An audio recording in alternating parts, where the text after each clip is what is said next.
Joining us now is somebody who knows all these players, has been on the world scene, former U.S. ambassador to the UN, coming to us from Israel now, and we'll talk about that. Ambassador to the UN, Nikki Haley. Ambassador, great to see you, or governor, either one of those titles would fit. First off, what's at stake? What's at stake at this NATO meeting today? What would be the two things that you made sure to bring up? Well, I think what's important at the NATO meeting is, first of all, how do you hold China accountable? And the second thing should have been, three things, I think. One, holding China accountable. Number two, making sure that you call Russia out and acknowledge Nord Stream 2, which is stabbing Ukraine in the back and actually giving Russia a kiss by allowing Biden to go ahead and give that back to Germany. That was a terrible thing. And then I think three, you got to talk about the Iran deal. Like, that's going to be a huge topic, and the G7's been very involved, and Biden's falling over himself to want to get back in the Iran deal. Those are three massive threats that we have to be talking about. Ambassador, people are caught up in the fact, wow, Donald Trump, a disruptor, is not there, and Joe Biden is. The most predictable headlines ever is, we're so glad to have America back. But in the other big picture, is America back signing on to the Paris deal? Is America back signing back to the Iran deal? Are those things in America's interest, or are they in Europe's interests? I think what Biden's doing is Obama 2.0. He's going to go back and try and buy friends again.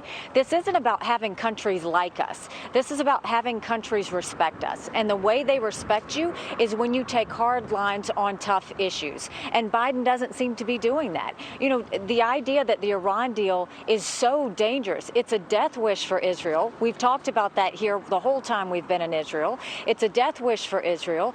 They just got over a conflict. You're going to give them money to not only support terrorism, but to build nuclear weapons. Russia just hacked our pipeline. They hacked a meat processing plant. You're going to go meet with Putin. That's fine. You can go meet with Putin, but you just gave him the one gift he wanted, which is access to Nord Stream 2 again. And so he just made Russia a ton of money. I mean, all of these things, and you're going to talk about climate change, and you're going to talk about being friends again. That's not what this is about. The one thing President Trump did was he held his friends and enemies accountable. He said, we will do our part, but everybody else has to do their part.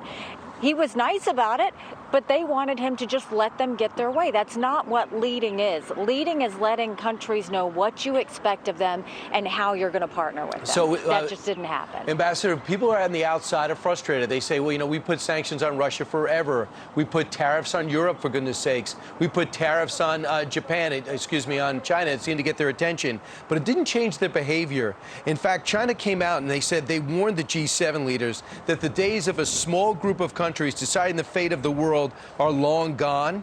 And they also said they adapted a spending plan. They also adapted a spending plan to this Belt and Road program. But it looks like the West is trying to adopt their own, which I think is a step in the right direction, which would be a Build Back Better worldwide plan to help the developing nations to not be extorted by China. But where's the money? Where's the pledge? Where's the strategy? Well, I think the other side of this is, look, China is going to have a temper tantrum anytime things don't go their way, and they're going to get aggressive and try and intimidate other countries. That's when the U.S. has to be most aggressive, and that's when we have to lead. I actually don't think we have to follow in China's footsteps with our own Belt and Road Initiative. The problem we've had this long is that we keep being symptomatic to China. We have to lead. We have to start getting with our alliances. We have to partner. We need to get with India and Australia and Japan and really make sure that we're boycotting the Chinese Olympics, that we're going to that Wuhan lab and seeing it ourselves and holding the country accountable, that we're making sure that we are making all other countries less dependent on China, making sure we're not relying on pharmaceuticals from them, and actually putting them on notice. And the one thing China wants the most is a strong economy. We've got to make sure that we go back and start sanctioning China again the way President Trump did. That's the way you get to China, is when you don't respond to them, but you get in front of them. Absolutely. Now, you get their attention by shutting down markets. You're in Israel right now. What dramatic events took place over the weekend? They have, for the first time in 12 years, they have a new prime minister. Do you believe that this is the end for Benjamin Netanyahu, or do you believe this is just a pause in his career? What's the sense on the ground?